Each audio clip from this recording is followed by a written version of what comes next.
One of the hardest parts about working in a library is the bureaucracy.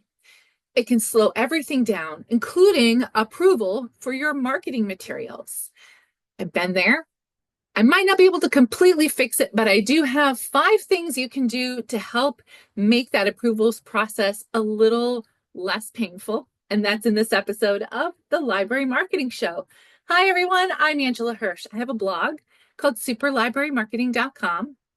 You can head on over there, scroll to the bottom left-hand corner, give me your email address. That way you'll get a notification every time I post. I do not share your email with anyone.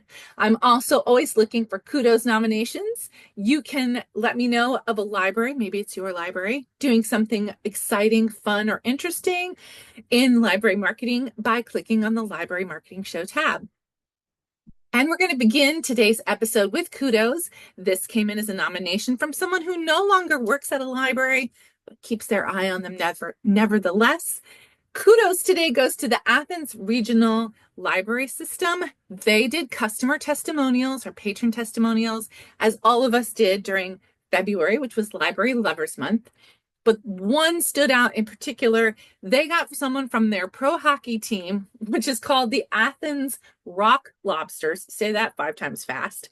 They got someone from the team to do a testimonial for the library.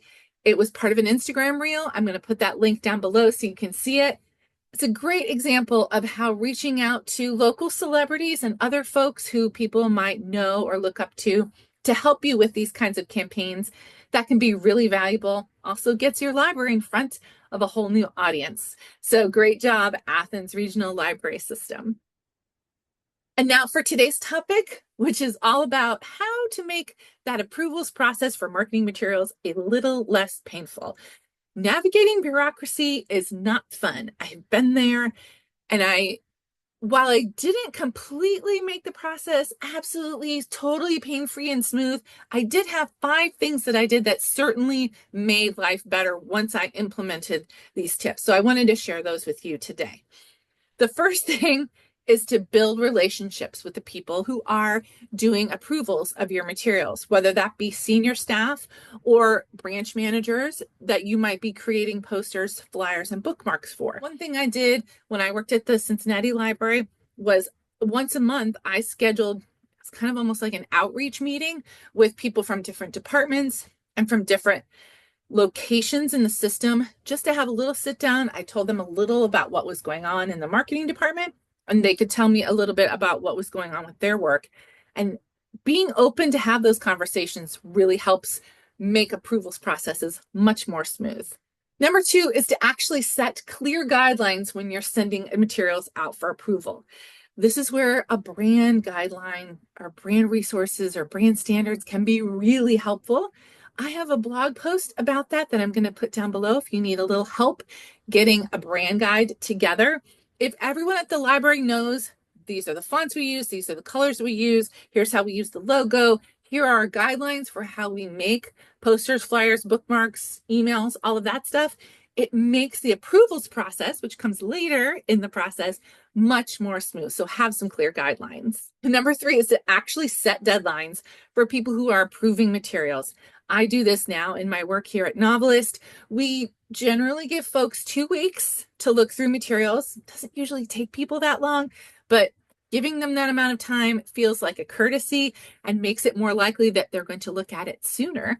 I always put my deadline in bold letters and make it very clear in my email or communication with people to let them know I'm accepting your feedback until this date, and then we're going to ship it. So if you don't respond back, your ideas might not get incorporated. Number 4 is to create some documentation around when you get approvals. I sometimes have to do this by hand. I'll have a list of the people who I need feedback from, and as they email or message me on Teams, I cross them off the list. Just an easy way to keep track of who's seen it and who hasn't. If you have to poke somebody later to take a look at it, you know exactly who to talk to. Just having that documentation is very helpful for you, helps to keep you from kind of losing your mind during the approvals process. And my last tip might be a little difficult for some folks, but hear me out. If your current approvals process is not working, It's okay to advocate for a change. You can get some data or case studies that can help you to make that case to your supervisors or whoever you need to do this with. You can also reach out to libraries that are similar to yours and ask them how they handle their approvals process. I bet many of you have stories about how the approvals process works at your library. I am really curious. Do you have any other tips to add to mine? Any other help for your fellow viewers? Let's get a conversation started down in the comments. And that's it for today's episode of the Library Marketing Show. But my channel is full of other tips for library marketing. If you'd like to keep learning, head to this next video. I'll meet you there.